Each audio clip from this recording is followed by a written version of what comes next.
après yango bisi bisabi succès za musika mais ko ça peut pene na bino donc to ile ki mamala to ile ki mambu ya succès mama susu mama mama bité ayo tu na sobi quand na bino na za leader na bino na leader na bito bani ki metiti de na courage na ngando moni na tombolé musaka abi voilà iyo ndebu ndo luka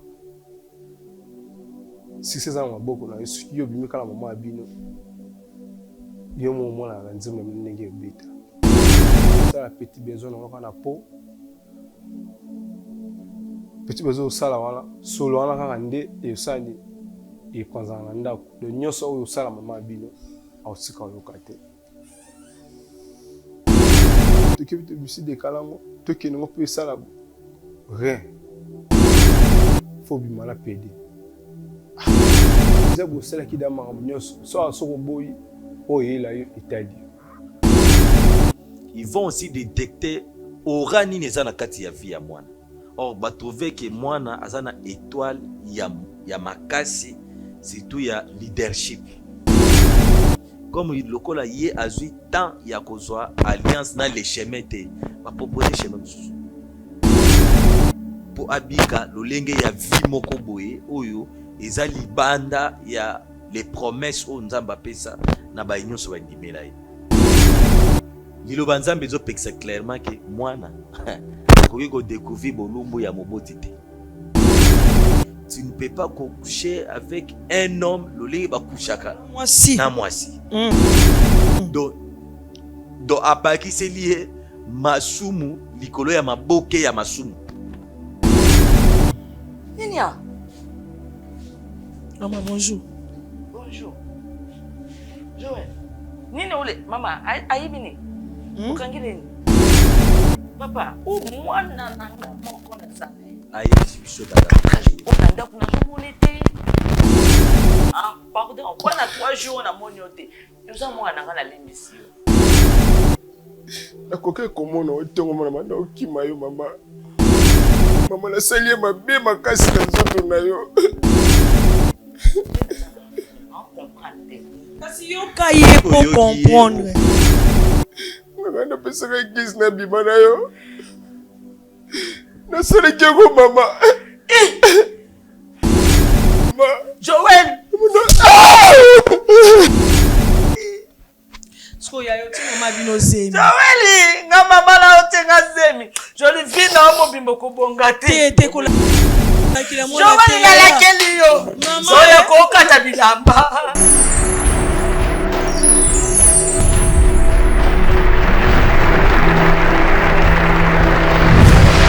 Mbote bana nzambe nyonso ezangai babino mama leti mukadi na ye kobeta porte ya mwana nzambe nyonso kolesa baorphelin kolatisa baorphelin ozodefisa nzambe ntango ekokomela ona moma moko ya pasi okoyebisa nzambe kaniselanga lokola eza parmi bapromese na ye asalaki akozanga te kofongolela yo maninisa ya lola akozanga te kokitisa lobiko na ndako na yo na misala na yo akozanga te kofongolela baporte akozanga te kobukela yo bahotel oyo etongama depuis bomwana kino na ntango oyo okomi na yango molimo mosantu aakompagne etouche mwana na nzambe moko mpona kopense na orphelinat. Bravo Jésus. Nous qui mangeons à notre faim, les orphelins n'ont pas cette chance. Faites vos dons. Orange Money, plus 243 18 89 886. M-Pesa, plus 243 82 01 22 226. RTL Money, plus 243 97 666 66 04. Le nom Mike Moukadi. Orphelinat Bravo Jésus, chaque enfant a droit de briller.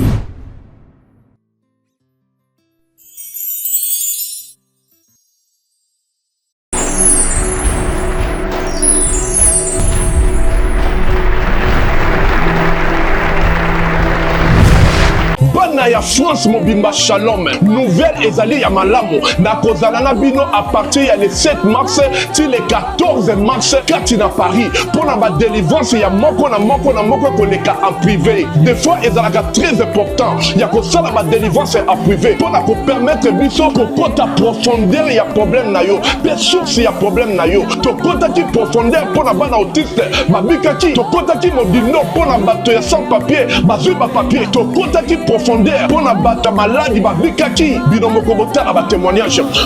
De toute façon aux ans natala kango mingi na ba YouTube na vie délivrance en tout cas tout 565 ya Moïse va vivre fara au monde mais aza eloko na Nzambe Moïse ana eloko na Nzambe commentaire ya te na yenga mo na vivre na monde na kina ba doubler ma problème na minute nga yo na telemi en tout cas tout va bien na ba tension ekei Moïse ana eloko wana et puis na prophète Nzambe Nzambe Moïse osala na mo na sentir papa donc na tension ekei na sentir donc papa Moïse ana eloko na Nzambe donc azali prophète aza eloko wana nga moko na ye en privé na vivre yango donc commentaire ya te boya na ozana bokomona eza kutia koloba te donc voilà quoi ezanga mo frère junior merci en tout cas na ozana naye kokumisa nzambe ozana parce que nayaki participation ya délivrance en privé et puis kozonga nanga na ndako nasengaki nzambe apesanga mosala fixe parce que nazalaki remplaçante napesaki requête nange papa Moïse abondelaki mpo na ngai et puis kozonga na ngai na mboka na ngai nzambe aye kosala bikamwa kaka moninga tozalaka na ye alobi ye azongi mboka na ye apréféré awumela kuna atiki poste na ye balobi madame yo mpe kaka moto ozoremplace ye nzambe ozana oyo nayaki kosambela oyo nayaki koluka délivrance asali changement ya poste na facilité nyonso yango na ye otatola nzambe wana bible elobi soki nzambe asaleli yo il faut opesa témoignage yango édifie peuple na kati ya ozana na okumisa nzambe ya papa na nga Moïse azwa lokumu nkembo masanjoli na miracle oyo asali kati na bomoi na ngai pona ba oyo balingi koza ba place pona délivrance privée contacter mama Thérèse Matondo boya ebele mokolo wana mingi kati na bino bakobika bana ya autiste bakobika bato ya sans papier bakozwa bato ya maladi bakobika bobenga po batia bino na liste ya délivrance le 7 mars et le 14 mars nazozela bino na moto balinga mikati na nkolo nde bomoninga po ça fait 8 ans nakanga masuba te masuba ekanga te to soma na yoki posa masuba il faut que non c'est-à-dire na koko kokanga masuba te même pendant 2-3 minutes et obimaka ke bimi mbala moko ebesi bilamba na nga nyonso mais nzambe asali na leki na délivrance et pas ya papa prophète Moïse Makoma papa prophète Moïse Makoma abondeli po na ngai et le même jour à la même seconde masuba ezotanga nga susu te nde bomona nga bo masuba ezanga susu te gloire et louange à toi Seigneur Jésus-Christ de Nazareth. Il y a Hosanna ministre international. Il y a Papa Moïse Makoma.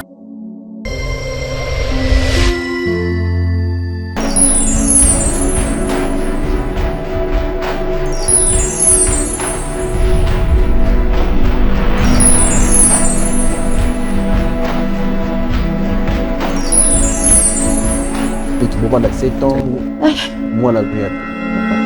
Parce que jamais, ce qui moi c'était mon bas les obota te, ndi yango ko tala keboka bwana. Eloko ni yo senga biso awa to sala nini pona to senga ko teni.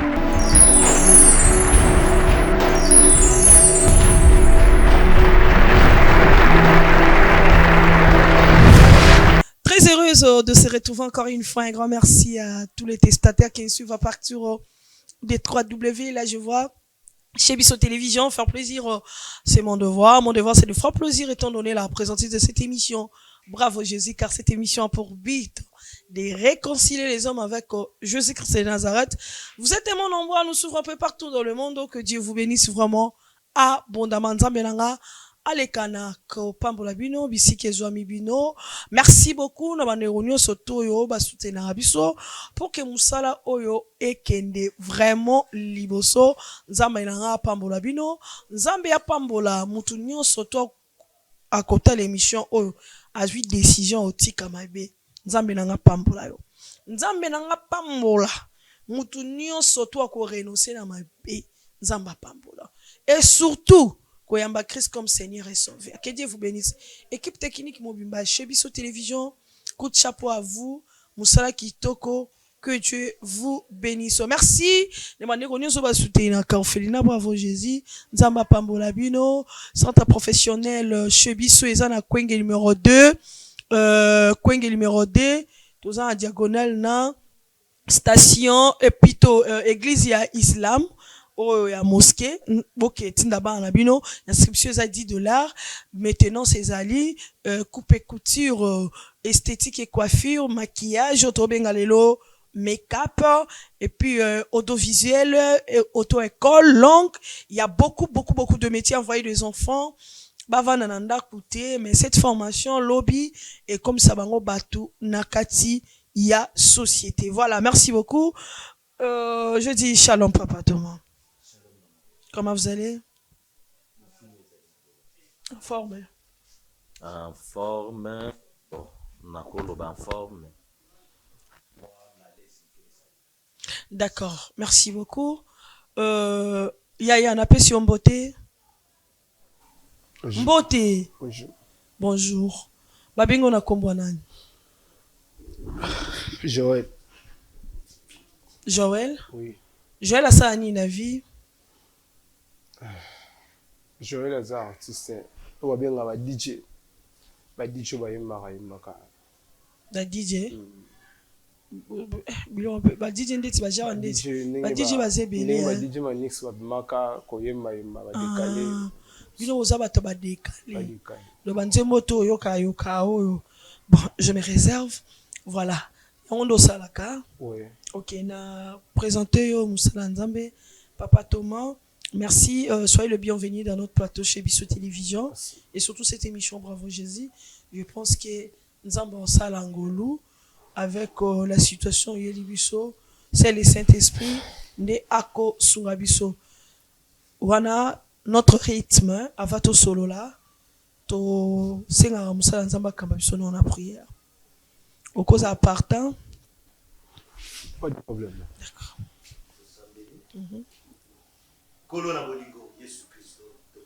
Seigneur, parce que au Salibisongolu, Mukolo Alelo, tous à la compter parmi les vivants. Seigneur, tu invites Ndeyo à mettre dans quatre émissions. Nous sommes comme ça, Seigneur, que ton nom soit élevé. Musika na biso mi pepegnon sur la distraction, mi pepegnon sur la voyage des pensées et à la musika na kombono Yesu Christo to bondeli. Amen. Amen. Tozo yokayo ya Joël. Maman, elle est juste qu'on a reçu un habit. Pour que son en live. N'ayez pas maté parce que n'ayez pas son parce que Nathalie Bino na TV. Dans mon émission Nathalie qui parle à Bino na télévision des salités n'a s'approcher pembe na Bino son en live. OK. Mais na ligne avant la banda. Kolo maramba on la ligne maman biso azala awa. Maman biso azala est-ce que beaucoup sont en benga na maman biso.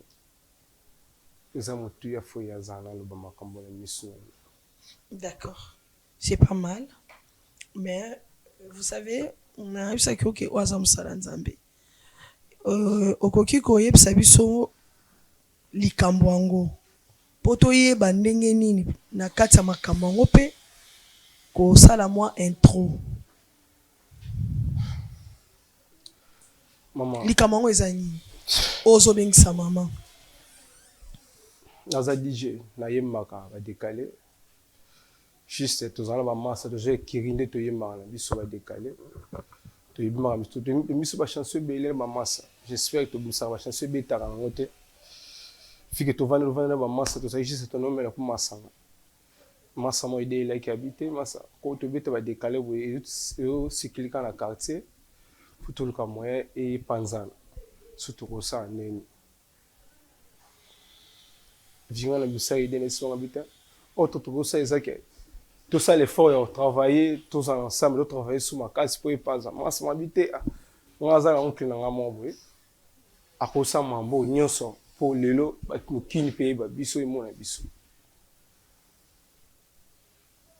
to me ko so là y ndia ko me pour convoquer biso tout ça qui on tout ça qui peut na shorter tout ça des qui dans bamisu bandimi bamisu baboya de choses akite to akorodaki masa wana to to accompagner biso pa ya oncle na bango wana to come pa oncle na bango wana nde to suna oncle bon to kutai na bando biso ba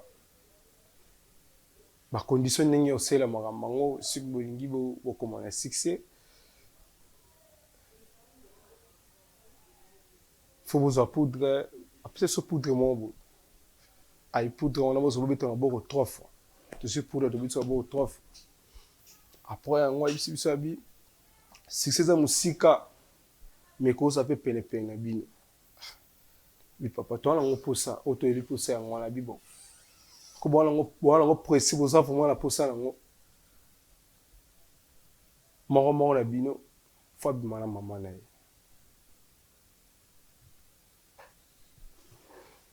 ngai na ko lo kwa elekinga na matoi na situka bi omotenga kuna pusani pe na bi mama père to ile ki mama la to ile ki mambo ya succès mama susu mana mama bite ayo tu na so bi quand na bi no na za leader na bino surtout to vanda kimia to vanda a répéter na leader mais to vanda kimia titi de na courage na ngando moni na tombole ya musaka abi voilà yonde bundo luka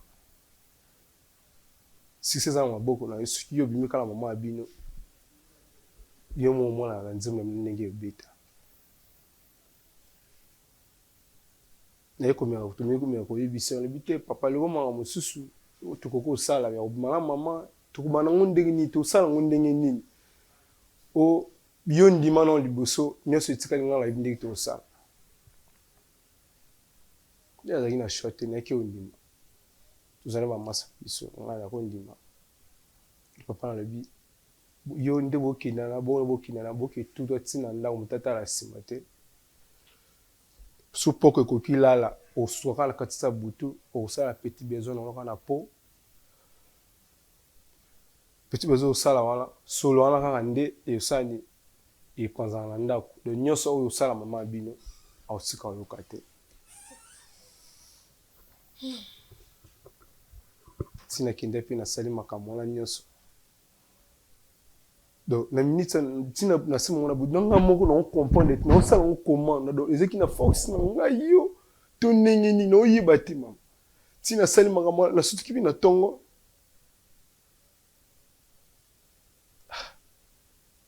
il no bi ngamo conscience na sali mo ndenge nini na tongo pe normal pas tununga te mama tununga pe te eloko te to kutana ba masa de to na décaler biso na studio to kibi to biso décalango to kenngo pe sala bo rien ibisi to sala so renela ba masa bi to zongi na papa wana to yoka susu akosi biso to neni to kinai to kindele kuna kanda to tombo keli wana o petit nde bozawana bino mo bibisa bikene bino de ekila sukeza faut bimala pede papa to ile ki makambo to ile ki succès mama susu bono mabiso ba ningi mo bono ningi to yene liboso to mama esimbite to yesu de fa pede o pede ngo to bimala to zo pede ngo wapi ngalo na bimala pede te no ye bat to sa abi yeso se biso ka bo yundi mono liboso to meko bo na siso déjà bo sala ki da makambo nyonso so aso ko boyi o yela yo Italie to zaki na shot ma de to kinda ki on de tout ça l'effort on luka pede tout na ba boîte mo ko ta lemba ko to se pede mo beaucoup na la boîte de to meka ko sala o batinda biso mais tout ça li kama mo la pede maman la changement za te et loko mo za te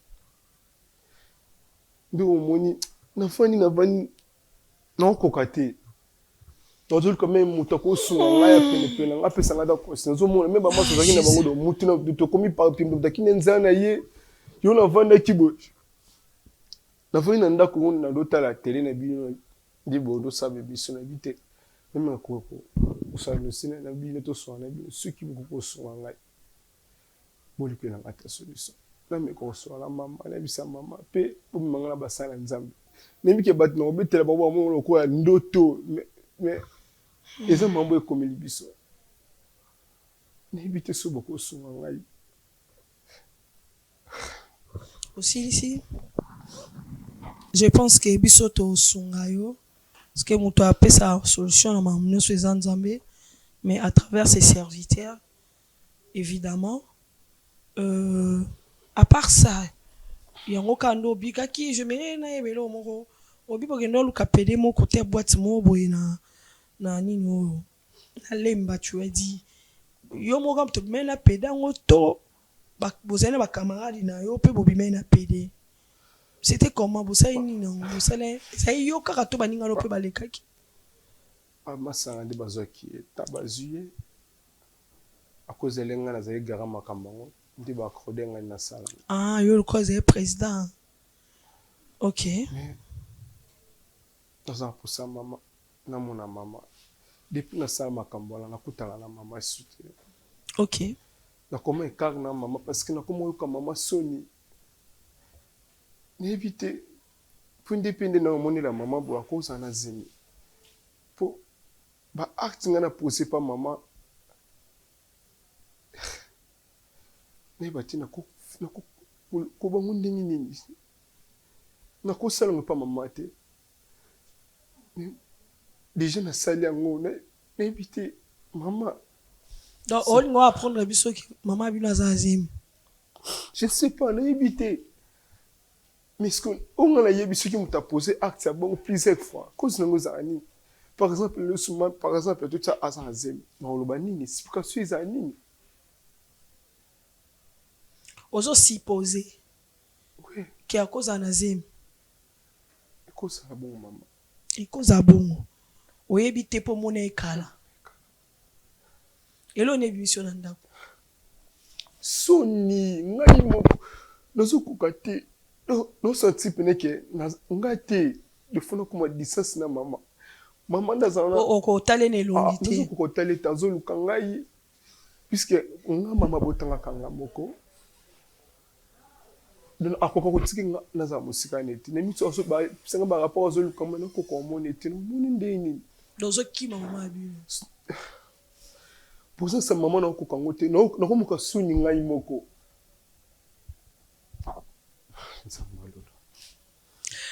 Papa Thomas nini okobakisa notre frère à cause du succès à cause ayebana na mokili oyo abimi garant kozwa charge ya groupe soki ya orchestre soki ya groupe so babenga yango nini. Voilà maintenant la situation. Merci beaucoup. Ce que je sais na kati ya mokili oyo ezali une vie ce qui est mal géré surtout spirituellement et ekotisa moto na kati ya ba dérapage na kati ya ba pratique mo boye oyo ekosala ke moto aperde même salut na likolo ya vie na ye.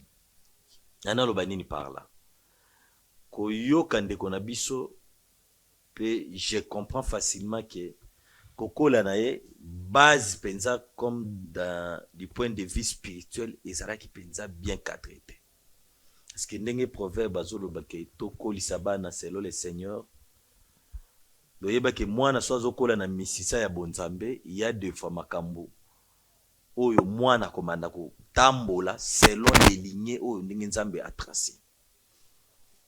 Or monde spirituel surtout spiritualité négative bakonstataka déjà kokola ya mwana ntango mwana azomata azokola ils vont aussi détecter aura nini eza na kati ya vie ya mwana.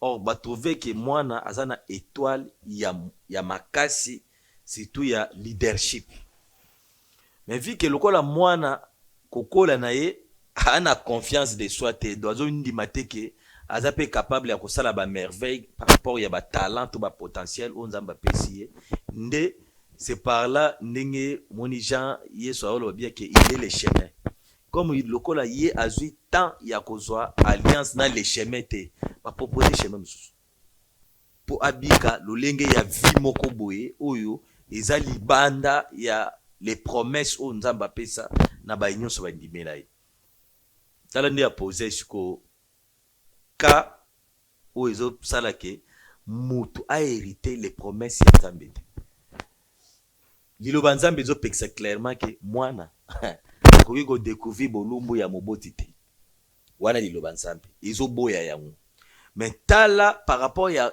condition o bazopesa motu sous prétexte entre guillemets que pour talent et mata pour bayoka bango soki partout soki les 24 communes ndenga zoloba nde il faut ça la iloko ya bongo mais ezo bundaka po elongola o ezali protection ya nzambe likolo ya vie ya mutu en posant des abominations oyo mutu ye moko akomi suye o ozala ta na facilité te ya koya na kati ya sanctuaire ya nzambe esuki ka wana te batindi bango lisusu parce que na Lévitique ezopekisa ke tu ne peux pas coucher avec un homme lolé ba kushaka na mwasi donc abaki se lié masumu likolo ya maboke ya masumu pona suka na ngwebelo wa osala a côté culpabilité katina a otangi se pena makomi alise moni nzamba pekisa ili kamboti tala chiko yo sali yango ndo zabwe ozata na droit ya kupusa na tati. Tout ça pourquoi ko égarer notre jeune frère par rapport ya lolenge ya succès azaki na obosenga na koloba na ndeko na biso ya mobali oyebi dans ce monde Ecclésias et loba pe lolenge moki pezo vivre ezali il y a un temps pour tout kolukate okeni na mokili yango par rapport ya vitesse sous consentement ya ba nengo zotala temps bien il faut to pela pour ngonga ngo ekoki ko pela c'est bien mais ekozala mieux o pela na lolenge moko ezala ba norme ezala ba répercussion te c'est pour cela ozomona liloba nzambe loba clairement que c'est la bénédiction de l'Éternel qui enrichit et ne fait suivre d'aucun chagrin ezani moni moma siko komi na moti obandisi ko regretter or ceux qui ozelaki les temps de Dieu lolenge ezoyelaka mais lelo olingo vanda na biso awate OK mais lelo pe olingo tangisa ma ya miso wana parce que ma ya miso zobimisa eza ya douleur o mitala yo moko komo raisonner pourquoi na salaki acte et puis pourquoi na komisi mama na biso na niveau oyo tout ça est comme une culpabilité même pour pousser la présence ensemble exact c'était ça le plan ya monde des ténèbres ne va proposer ki o makambo wana nako pesa au conseil en tant que ndeko nanga mobali il n'est jamais tard na kati ya vie oyo si tout ce qui muto tambo na droit chemin c'est Dieu là est fidèle mais nako senga na yo ndeko nanga ces chemins là o kutu na koloba ezalo kwa avant goût talaka ndenge osali yango me yo moko yo ya pasi ndenge elati yo moko moni ba trouble oyo koti na kati ya vie pe na kati ya famille. Il n'est pas encore tard. Abandonner ces chemins-là, ils ont bien, ils ont mal pour avenir na yo. Parce que Dieu est là pour na kotambuso na kati ya chemin où ils allaient à malam. Parce que les succès, okoki ko sala ngo, mais lobi nango et même nini na fin de compte. Nzambe wana zali wana pour na kopesa au salut. Soki ondimi na motema mobimba qui ont abandonné ces chemins-là, ya bakisi ya bonganga. Nzamba sa près ya koyamba. Je crois on a koloba. Voilà, je pense que c'est ça. Je pas Naza a besoin de transition parce que cette histoire, les alliés les kamoko yo, et ça participer mawa, mon jeune garçon na lo lenge ya boy ba to régie. Soy mama komi bo ibsa kota comme na jeune garçon na makambu ya boye et ça participer mawa maman a botié o ya memi et pendant je sais pas 9 mois, 10 mois, 8 mois. Il y a 9 mois. Voilà. Et puis akene na makambu boye parce que bato ekiri moko pour na succès l'envie nzamba pesi au talent yenda ebi pourquoi pesa ki au talent wana soko bon les osimba te zonga pa na yeti yebisa yo no pesa nga talent bon talent oyo pesa ngai yo talent oyo pesa ngai e komi boye ndenge nini mais nga pena na posa boye e rozala malamu mingi ya motu ya pe wana eza c'est pour cela zomona papa Sarah ba kotelanga maman mbala moko yango zomona liloba nzambe zoloba clairement que les mauvaises compagnies merci. C'est par rapport à l'entourage au Tozana Yango. Ils appellent très capital par rapport à l'Union Césali. Joël. Ninia. Maman, bonjour. Bonjour. Joël. Nini ule, mama, aibini. Ukangileni. T'es absolument kanga batute. Joël. Mama yaka. Longwana caméra na liboso nanga. Longwana otemi bwendeni. Te kasipona vanto. Mama. Oh. Joël yaka. Joël nini? Maman. Nini mama misuboy? Maman. Par respect, pardon. Oh. Joël. Nini? Hein? Où sont les boy? Papa, asani. Papa, où moi nanga moko na zana. Aïe, je suis d'accord. On anda kuna somonete. On a kuna somona Joël. Joël. Nini? Papa sali binoni. Ti asali biso. Siko mwana ngazolela nini nalinga katena mwana mami sunaye. Olela na Yesu esinga nde yoso ki otiti. Nde ya kozwa ta ya ko expliquer pourquoi zo. Siko boti ba caméra ba bwana. Ta te ba caméra eza na ngoka po ezaki bosenga na ye ya mopecha. Maman. Nangina lobano lo moko uzala prête ya koyoka révélation moko yuta pa mwana na Joël. Et pas Joël. Ana révélation moko oza prête okoko supporter yango même si eza ku ya makasi. Oloba kundini oza mwana nanga. Nazaka na mwana moko ndo omoni ya. Siko obaku asali nini? Joël, sola na maman bino. Po azala pe libéré hein.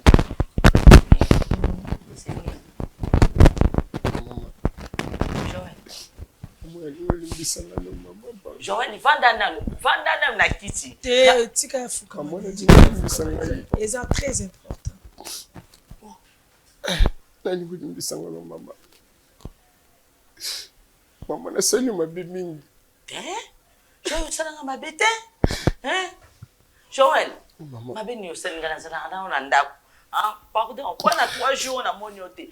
Tuza mwana ngana limbisi yo. Mama. Na biko likenga tango molai. Na koke komona otongo mona manda okima yo mama. Mama na sali mabe makasi na nzoto na yo. Kasi yo kaye pour comprendre. Au moins ngo kata kate maloba bongo o comprendre te. Faut tika ya sili sando o comprendre. Mama tina kiba kiyo no kokomono te. Mama na kina ndako nganga. Nganga na pesa nga gis na bima na mama. Ora. Na Joël. Obi mananga na ndenge ni. Mama. Ozo comporte ka kinenda kwanga. Mama ba dekali to beta wana. Nde tu no luka nganga. Nganga na pesa nga gis na bima na yo. Na sele kego mama. Joël. Yo bola wana ko ko mona ote mama. Joël. Mama. Soko onga na yoki.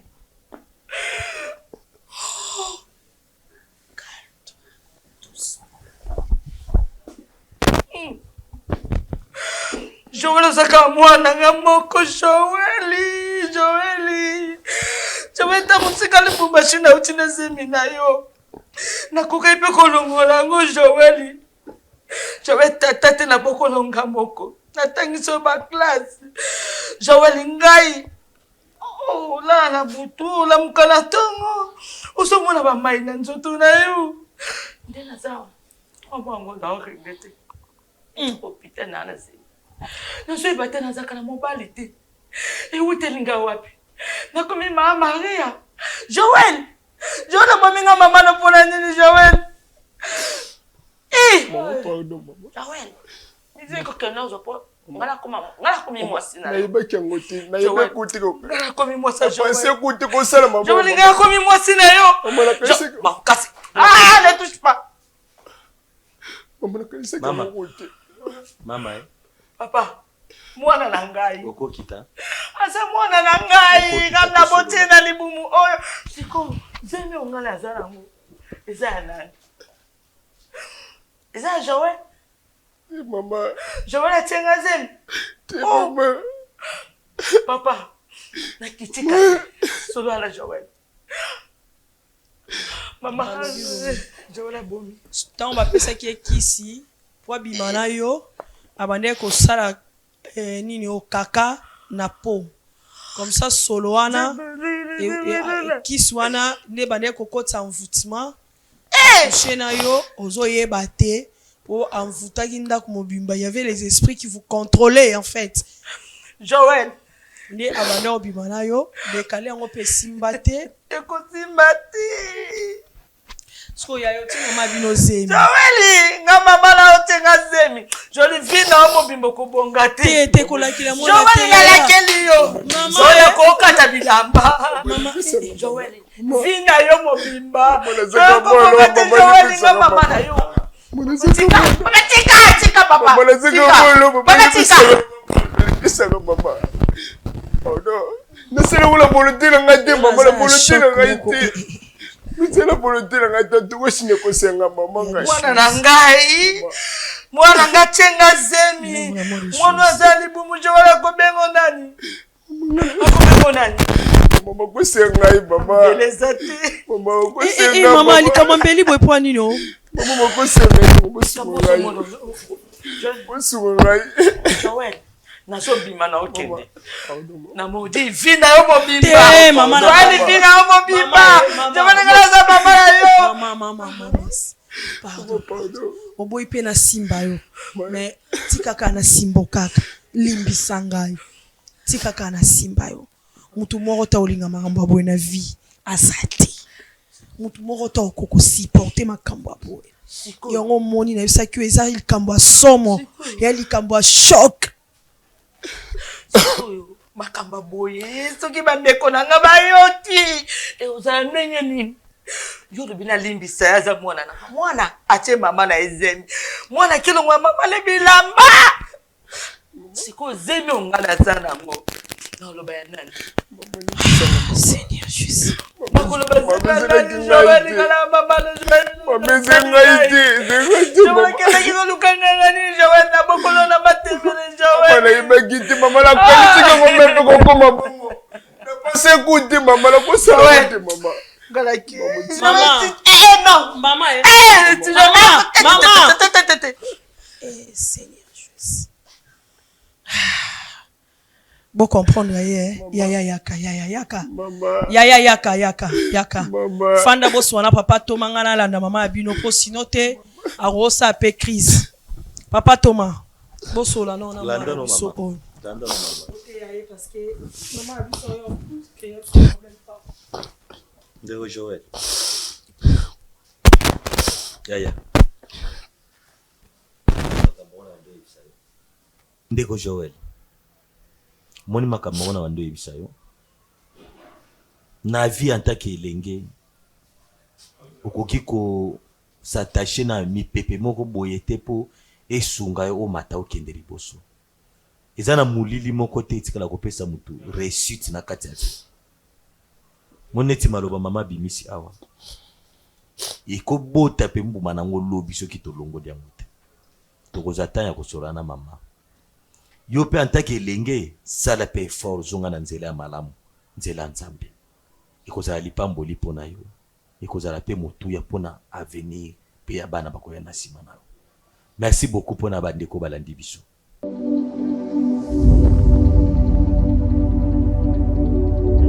Juduric House, nulle part ailleurs. Katia Lubumbashi, la Golf Plateau, avenue Abidjan numéro 18.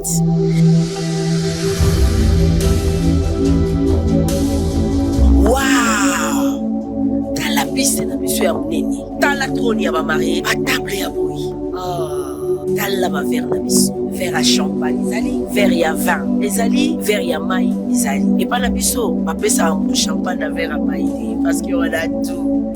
Ah, ma protocole ya boye. Wow. Voilà l'espace vert na biso. Bato balinga ba baby shower, ba événement balinga espace vert. Dans l'endroit na biso, on a ba événement nyonso, ba conférence, ba mariage, ba fête de baptême, ba communion, ba retraite de day, nyonso ka awa na Juric House. En tout cas, bato ya ki, ba mariage na biso parce que tous merci Juric House. Hey, alors là, Juric House.